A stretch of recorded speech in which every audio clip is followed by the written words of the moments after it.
our neighbor had two of them, and it was rather rough, hilly ground, and so they were good, sturdy workhorses and was willing to do their part on the load.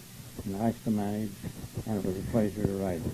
The only trouble was, in the summertime, there was perspiration, and we did get a little bit damp at times from riding the horses. However, we usually put a heavy blanket or an old carpet over their backs and sat on this so that it was less irritating and less moisture coming through my pants. Of course, I did not get any money for this job, as it was just part of the job of harvesting the grain. My dad, of course, collected on an acreage basis for the harvesting of the oats that he received for cutting their grain went toward the maintenance of the entire family. And so we were all happier for having been able to harvest for other folks. And before, we always tried to raise big gardens and many hills of potatoes to supply the family with their daily menu. I remember one time we had a nice patch of potatoes, quite a big patch, and they were in full bloom, white, green leaves, and it looked like we were going to have a bumper crop. However, the potato beetles, or the blister beetles as they were sometimes called, because if you mashed one on your skin, it would create a blister. They were quite poisonous in this regard.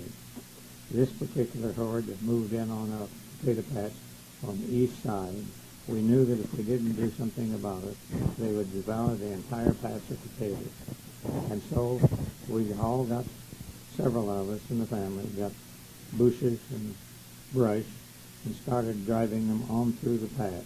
We couldn't make them return because they were heading this direction and they were keeping on going regardless. Probably a block long, and we laboriously drove all those potato bugs or blister beetles all the way through the patch and didn't give them a chance to stop and devour the potatoes. On the west side of the patch we spread straw, and then when we got them all driven into the straw, we set the straw fire, and thus the end of the potato beetles. Our crop went ahead and matured and made us a good storage of potatoes for the winter. Here we had some bugs on the potatoes, but nothing like this horde that moved in, intending to eat our potatoes. I don't know where they came from, but there they were. And so we had to take drastic measures to save our potato crop.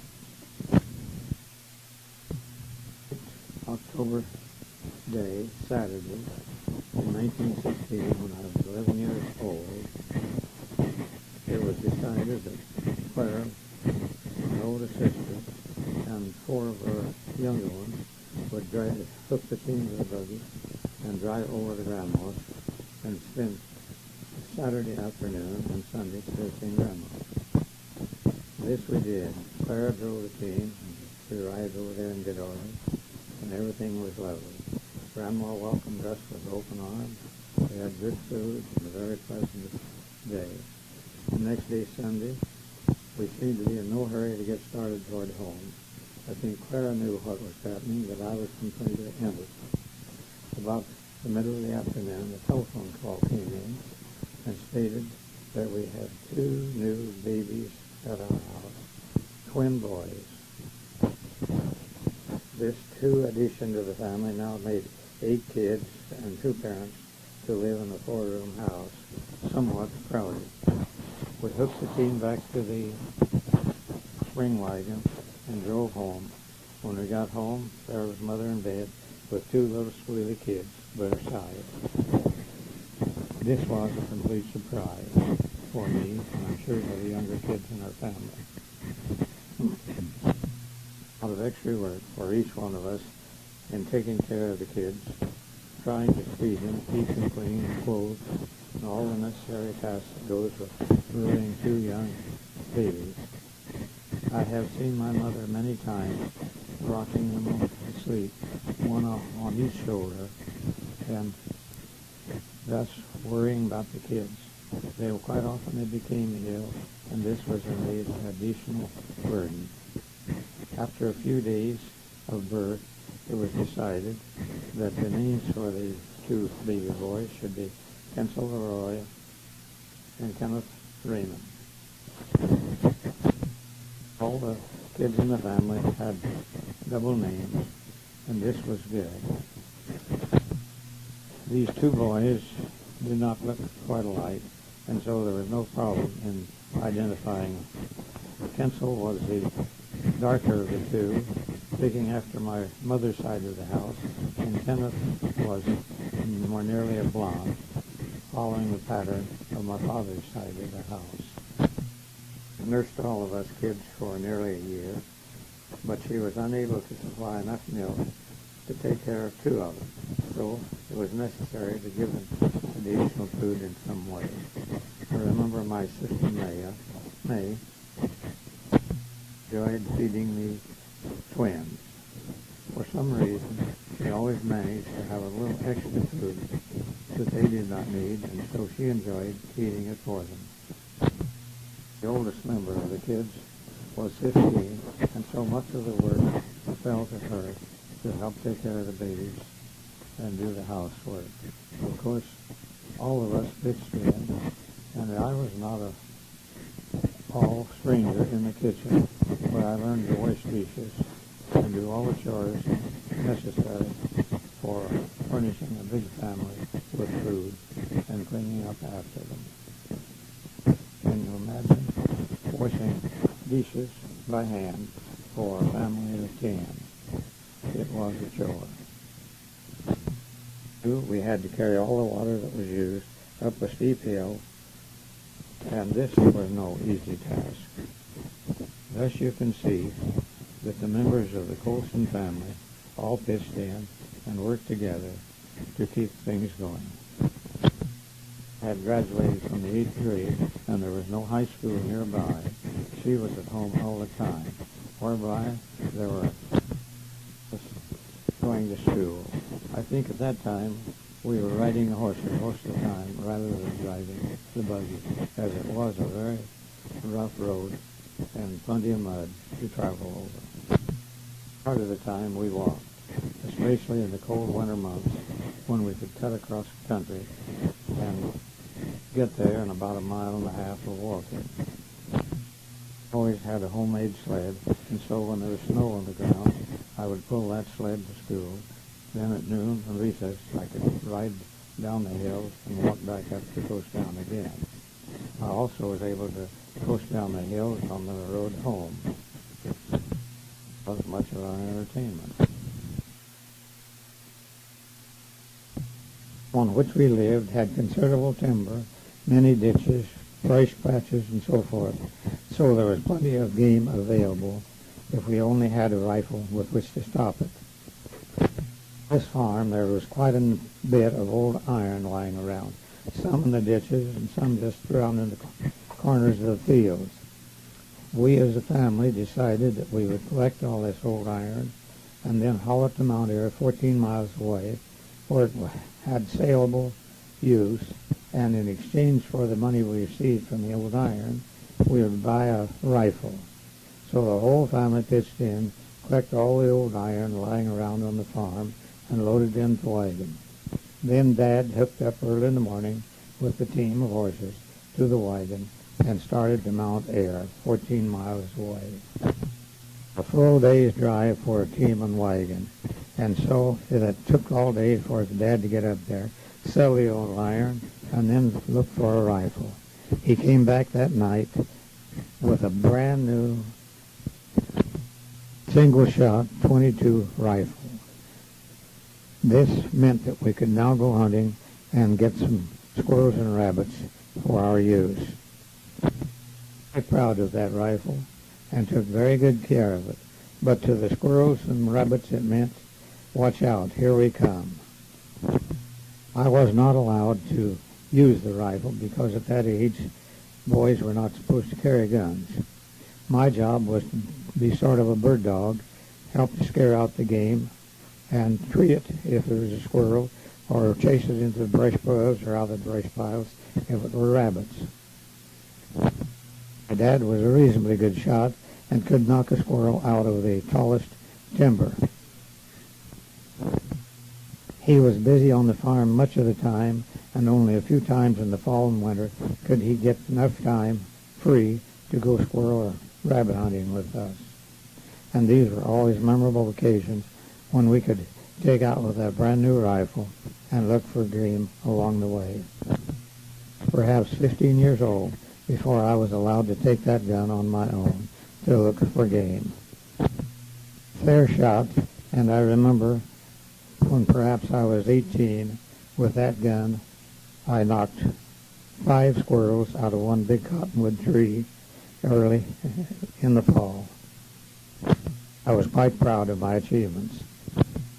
The thing that the family had and was quite proud of was the pendulum clock on the wall.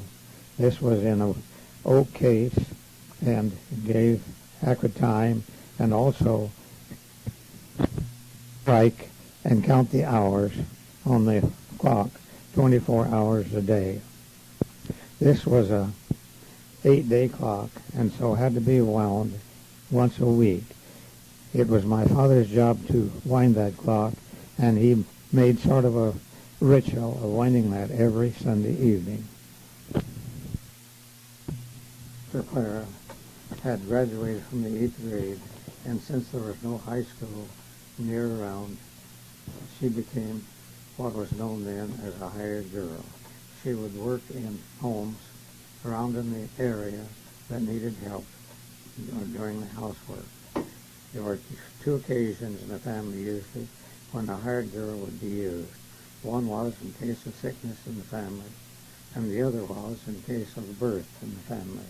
In either case, they would call on someone to work for a few weeks and help with all the housework. My sister Clara did this for a number of years and received, I believe, $5 a week for her services and was allowed to come home once or twice during the month. It was true of all the Colson clan. Each member helped with the rest of the family, and so Clara contributed some of her money to the expenses of the family, even while she was working out. At the time that I was 13 and in the 7th grade, our family had become rather crowded for a 4-room house. 10 of us living in 4 rooms was just a bit cozy, and so my parents decided that it was time to enlarge the house. In order to do this, it was necessary to cut logs, have them sawed into lumber, and from that lumber build a house. Decided, therefore, that I, in the 7th grade, had probably had enough formal education anyway, and that I should stop and go to work with the family in maintaining a larger home. So in February, I stopped school and went with my dad each morning to a timber that my neighbor owned, and he allowed us to cut logs on the shares. The logs, trim them up, burn the brush, and drag the logs to the sawmill, after which the lumber was divided. He took half, and we took half. I remember well driving out each morning about 8 o'clock, when it was still cold and frosty, over to the timber where we were protected from the wind there, and so it wasn't so bad. We would chop in on one side of the tree to make a notch, and then we would use a cross-cut saw to cut the other side and let the tree fall. This saw was about 5 feet long, about 3 or 4 inches wide, with heavy teeth on one side and the handle on each end. My dad pulled on one end of the handle, and I pulled on the other, and I was proud to think that I could do a man's work in the timber. We did this for several weeks. It was work. After the log was fallen, we had to trim it up, get rid of the brush by burning, and saw the log into sections the right length for making lumber. Then after the logs were cut up, we took a chain, put around the end of a log, hooked the chain to it, and dragged the log to the sawmill, where it was made into lumber. Prepare us a good hearty meal, and we would take it with us each morning and have lunch out in the timber. Snow on the ground, yes. Cold, yes. But we survived. After the lumber was sawed, then it was divided, and we would take our half and haul it home each evening, where it was stacked near where we were doing the building on the house.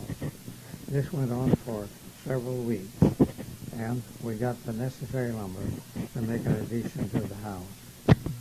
Time in the season, spring had pretty well arrived, and again it was my job to do the farming.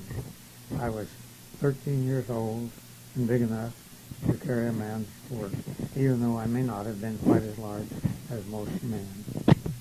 Operation was the seeding of the oats, which took place in the middle or latter part of March. My dad would always seed the oats onto the stock ground from which it had corn the year before, and it was my job to disc the oats and harrow them and get the seed into the ground for sprouting.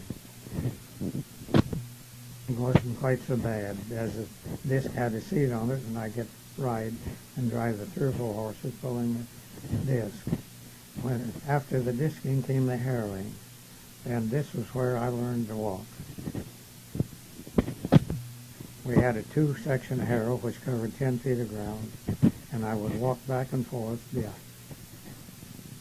behind the harrow, harrowing all the ground. This went along rather rapidly and was not too much of a chore, but sometimes it was very dirty as the ground was dry and the dust just fogged up from the harrow. It wasn't so bad, as I could cover maybe 20 acres in one day with the harrow. It took almost, I was walking to harrow 1 acre of land. Thus, if I covered 20 acres in one day, I would walk nearly 20 miles. After the oats were seeded, the next work was the plowing of the corn land, and this was something that I disliked. I was plowing with a 14-inch walking plow and 2 horses, and I would start and go around the field, however large it was, 14 inches cutting off each time around the field.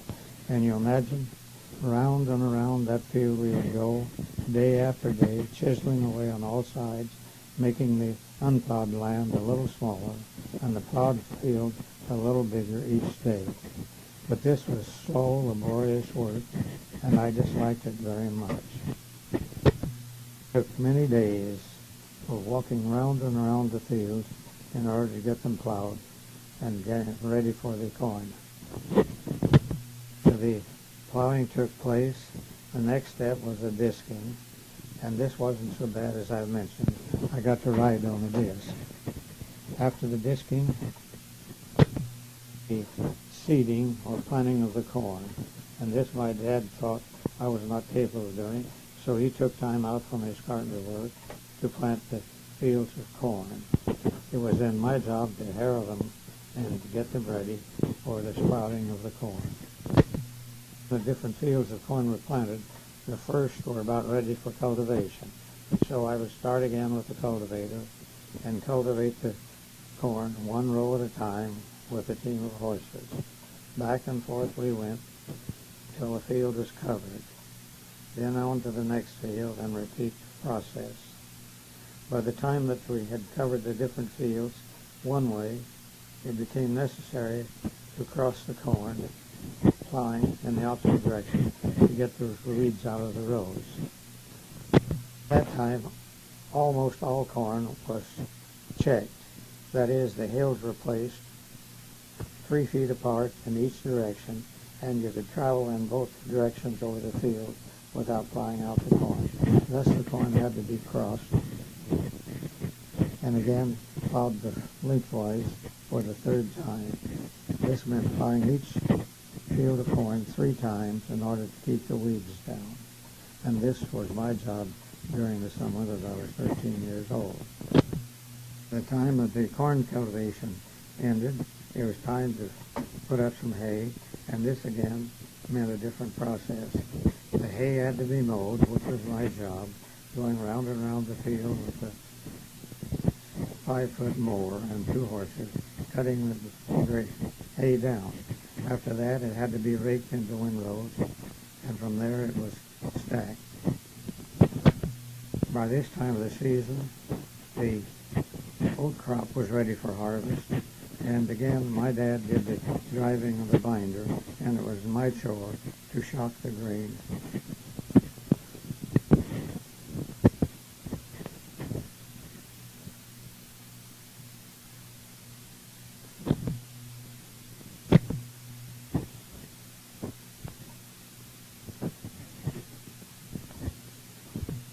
The next school year approached. I had a good break. Our neighbor, who was a member of this local school board, came by and told my folks that it was law that a boy had to be in school until he passed the 8th grade or was 16 years of age. Since I was neither, it was back to school for me that fall. In stride and was not disturbed in any way about it. However, I had supposed all along that I would not be back in school anymore. Thus, starting the school year at Long Branch was myself, May, Cecil, and Edna. 4 of us headed to the Long Branch School for another 8 months of the year. We drove a buggy, we rode horses, we walked, we got to school in whatever way that we could, and as a result, we had a rather uneventful school year with nothing much happening other than just the regular school year and schoolwork and getting to and from school. Of course, we had the regular pie supper, social, and also the Christmas program, at which time the whole community turned out to see the kids perform in the program on the afternoon before Christmas. The school year went by with a rather uneventful season, and we went to school, came home, went to bed, and back to school the next morning, 5 days a week. This was regular, but since I had grown a year in age, schoolwork was rather easy for me, and so it was not at all a burden. I had to repeat the 7th grade as I had lost about a half a year the previous year, and by this time my sister May was also in the 7th grade.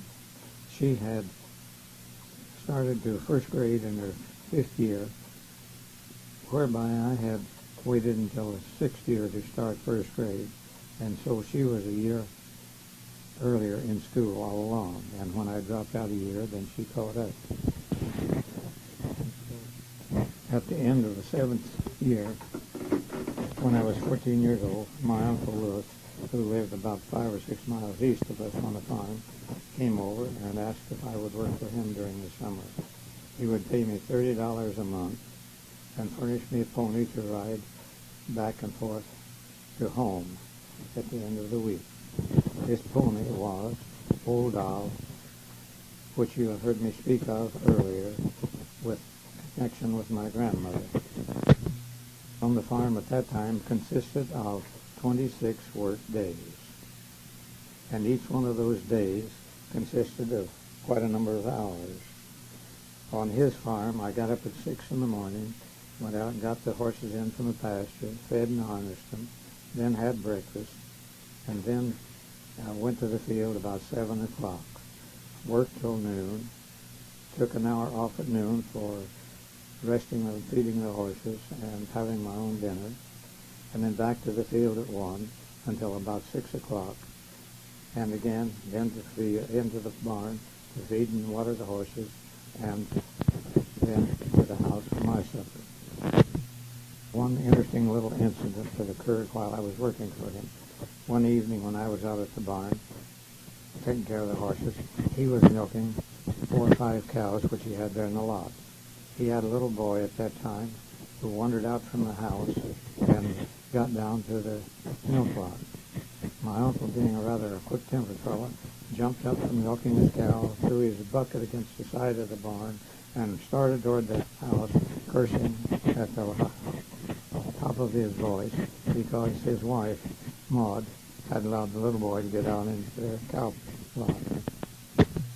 My job to do all the field work, and so I plowed with a 16-inch plow and 3 horses about 40 acres of land for corn. Then it had to be worked by disc, after which he did the planting of the corn with the planter. Then it was my job to harrow the corn, and after it came up, start plowing it. The corn was checked, that is, straight rows both ways. And so I plowed it first straight down the row. Then, after that was over with, we turned and crossed the corn, and later on plowed it again the straight way. Thus the corn was plowed 3 times during the summer. This cultivation with a walking cultivator and 2 horses, so that I got plenty of exercise the whole summer. There were rainy days, and this did not mean rest. It meant another type of work. I remember one time we were putting up a new fence, and I had the job of setting posts all day long.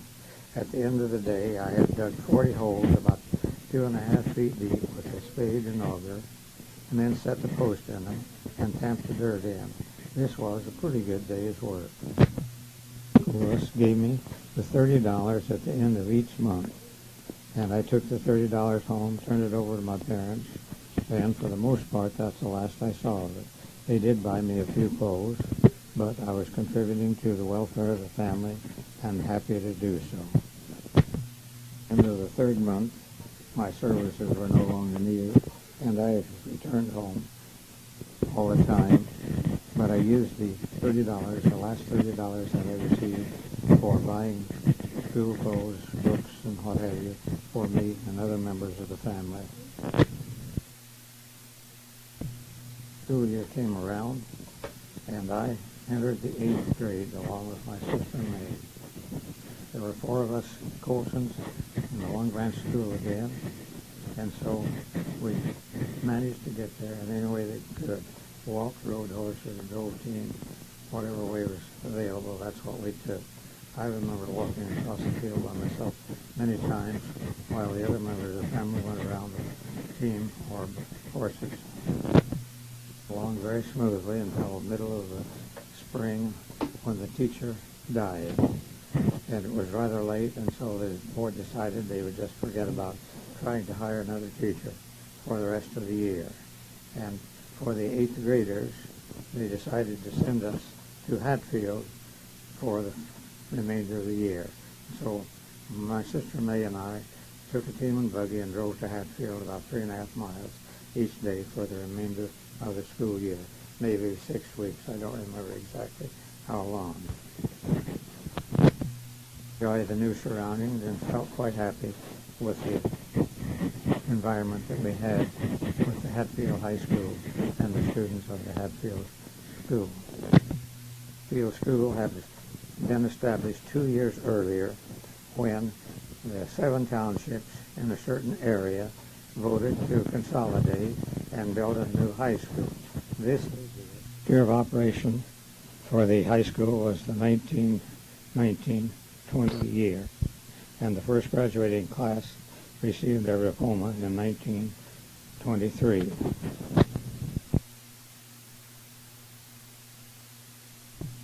Graduating from high school when I was 15, I started working for our neighbors and friends on a daily basis. At that time, we were in the post-World War I boom, and prices were rather high, so it seemed to me. I received $3 a day for a day's work in the field, and I spent many days working for farmers nearby, plowing corn, putting up hay, chalking oats, and doing other chores on the farm that needed to be done. Not all work, and I remember on 2 different occasions when we did some celebrating. On the 4th of July, my sister, Clara, May, and I took our team and buggy and drove down to Allendale, Missouri, for a 4th of July celebration. The grounds were probably half a mile west of Allendale and a little bit north. And so there were others from our area celebrating also.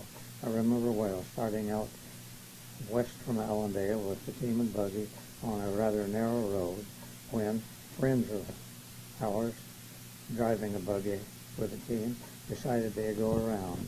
Well, that was a little hard to take, so I gave my team the reins and they started running, and the other fellow tried to pass. Well, the corners came too soon, and in turning the corner, I crowded him a little bit, and he upset his buggy and girlfriend in the ditch.